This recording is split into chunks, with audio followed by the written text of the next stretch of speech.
For decades, purchasing a physical copy of a game entitled you to ownership. Resell it, lend it, or keep it forever. It's your product. But on July 1st, 2026, Sony announced they're ending physical disc production for new PlayStation games starting in January 2028. Similarly, the upcoming release of Grand Theft Auto 6, the most expensive and anticipated game of all time, will feature a physical release containing a box with nothing more than a digital download code. Or in other words, a license to play the game so long as the license remains valid. For both of these situations, the backlash was immediate and massive. People often point their fingers at industry giants like Sony for stripping away product ownership, but who is truly to blame? Today we're exploring the declining trend of physical game media, to understand why this shift is happening and what it will cost us in 2026 and beyond. Now, it should come as no surprise that the industry has been moving towards an increasingly digitalized content delivery ecosystem for quite some time. While I still look back fondly at my Xbox 360 disc collection, I have since fully been converted to digital through the allure of Steam's high-quality service and convenience. Yeah, unfortunately, physical games for PC are kind of a thing of the past. But even consoles, which historically maintained higher rates of physical game sales, have also experienced a similar decline in recent years. PlayStation and Xbox currently boast the dominance of digital sales, with advertised sales statistics being 75 to 85% digital. Keep in mind that much of these statistics aren't publicly available, leading to widespread debate regarding their authenticity, but we'll get more into that later. But with so many gamers already fully committed to the digital content delivery system, how could the backlash be this great? Well, even if physical game sales accurately reflect the 5 to 15% number quoted, this would still make up at bare minimum hundreds of thousands of sales for AAA titles. That might be a minority of a game's player base, but that's still a significant number. Secondly, I think many of us who make digital purchases take solace in the fact that when desired, we can still purchase a physical copy of a game and own it for life. Heck, there's already a petition to roll back PlayStation's decision with over 300,000 signatures. I doubt all of those people are buying physical games. What makes PlayStation's decision deeply concerning for gamers is that they are one of the big three console platforms for which physical media can be manufactured.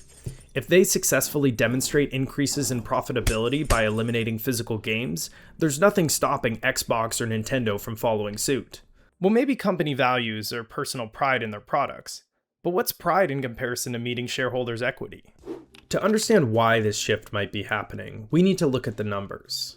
According to Sony, their decision is in response to shifting trends in consumer preference. When examining the financial breakdown of Sony's Game and Network Services segment in their 2025 financial statement, it's clear that digital software makes up a bulk of their sales, finishing Q4 with a digital download ratio of 85%, a 2% average increase from the previous fiscal year. And Sony's not the only example of this. When looking at financial statements from other large publishers, a similar trend can be observed. In the 2026 business metrics released by EA, we can compare the net revenue between full game downloads and packaged goods. Aside from an outlier in the second quarter of 2026, digital sales make up 75 to 85% of their game revenue. If that isn't damning enough, we could throw in the revenue from live service games, which completely dominates both packaged goods and game downloads. And remember, live service games, although they may be offered in a physical package, rely on servers maintained by the game developers to access many features, meaning having a physical disc grants you little to no ownership of your product. For one final example, I want to look at Capcom. They were very nice to include a big beautiful chart which gave me far less of a headache trying to make sense of all these financial statements. Here we have the ratio of digital versus total Capcom game sales from 2018 all the way to 2027 projections.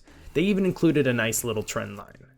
Over the past 8 years, digital sales have climbed to a staggering projected 95% of all game sales. If you're a large publisher considering your bottom line, you can't ignore these kind of ratios when making decisions like whether to print physical games. While the evidence may seem to overwhelmingly favor digital sales, there are many people out there still debating these statistics. In fact, some critics would go as far as to call Sony a liar for citing these numbers. When looking at the ratio of digital to physical sales, you might get the impression that when a game launches, 85% of sales are digital and the remaining 15% is physical, but that's not necessarily the case. What this sales ratio actually shows is that out of total sales made, 85% comes from digital platforms like the PlayStation Store, while the remaining 15% are physical copies. This figure completely neglects the thousands of games that are only available digitally, so for those games, 100% of their sales would be counted as digital. And that makes up an incredible amount of indie games that don't make it to retail shelves, as well as some live service games. If we had an accurate count of physical versus digital sales for each individual title, we'd have a better idea of what the ratio would be. Regretfully, almost no game publishers release this information. What we do have, however, is some internal sales data from Insomniac Games, a game development studio owned by Sony. It's a tale as old as time. In 2023, Insomniac experienced a 1.6 terabyte data leak from hackers attempting to ransom the stolen information. While I don't condone hacking and ransoming a company's information, in this case, it helps my argument. According to internal documents, 31 out of the 33 major story-driven exclusives sold more on physical discs. That's games like Uncharted 4, Sackboy, Ratchet & Clank, Spider-Man, and The Last of Us Part 2. These were not small releases, each selling millions of copies.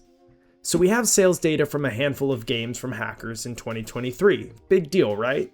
We've seen the market change year over year, so it's reasonable to treat this information with a healthy amount of skepticism 3 years later, especially considering Sony's not eliminating physical discs until 2028. Would this data even be relevant by then? Another angle we would need to consider is the secondhand market. This is a market that includes retailers like GameStop, Amazon, eBay, cash sales, and so on. I know these retailers don't deal exclusively in secondhand games, but they are an essential offering. Well, maybe not Amazon, but you get the idea. We don't have any data specifically released by these companies, but we do have predictions from market analysts. I know their estimates, but just hear me out. In 2025, the global secondhand game market was valued at $7.2 billion.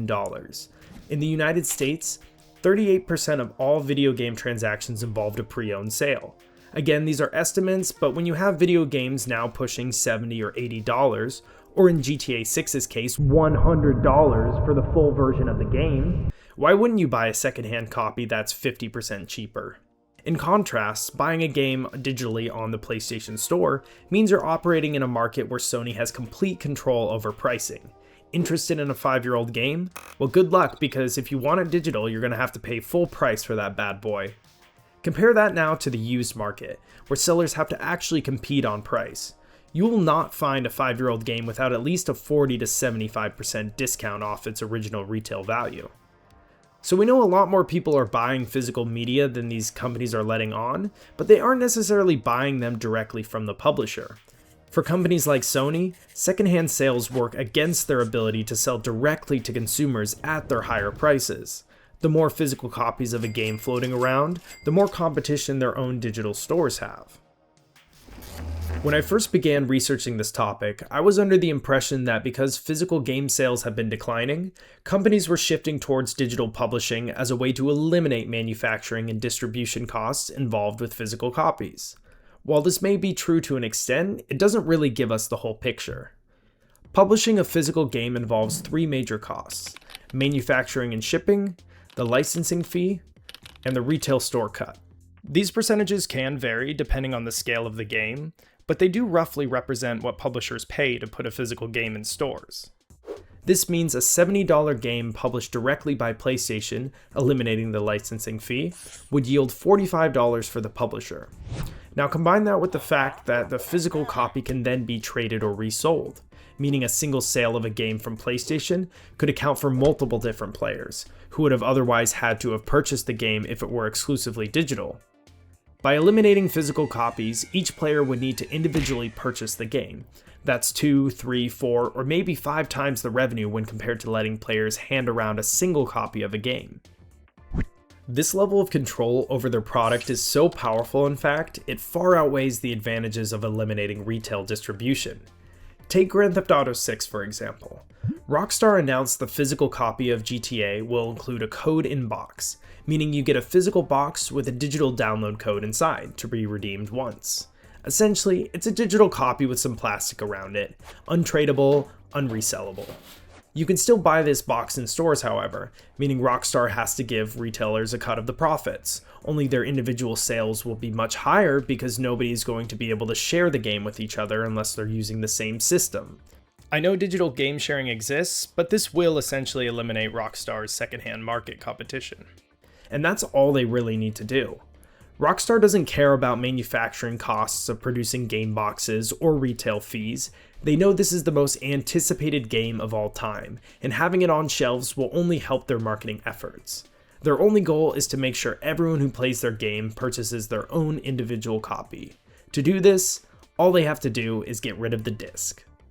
So on paper, it makes complete sense why companies like Rockstar or Sony are making these changes.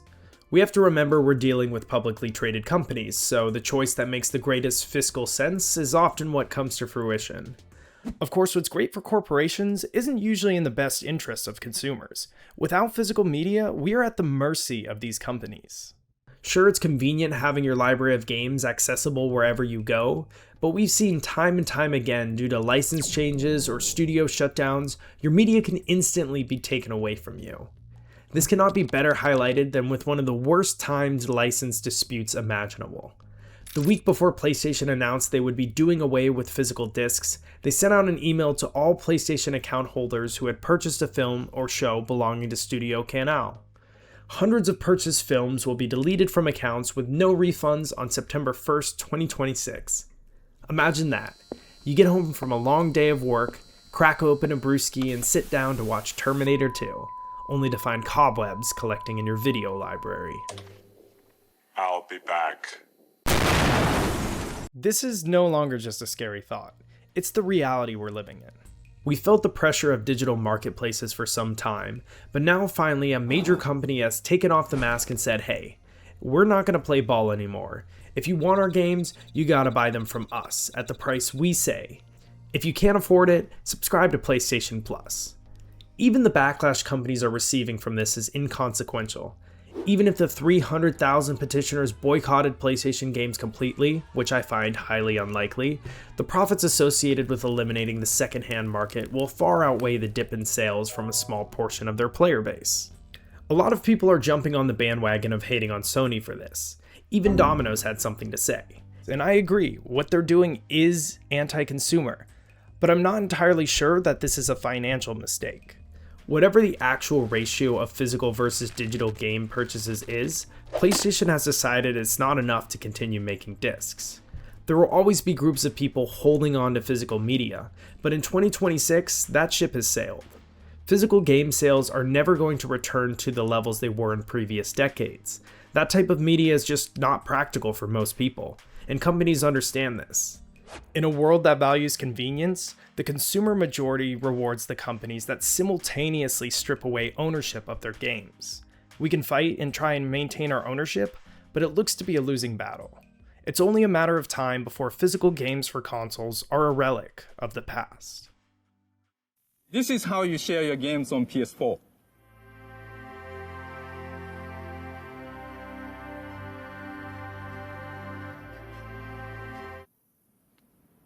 Thanks. Liar!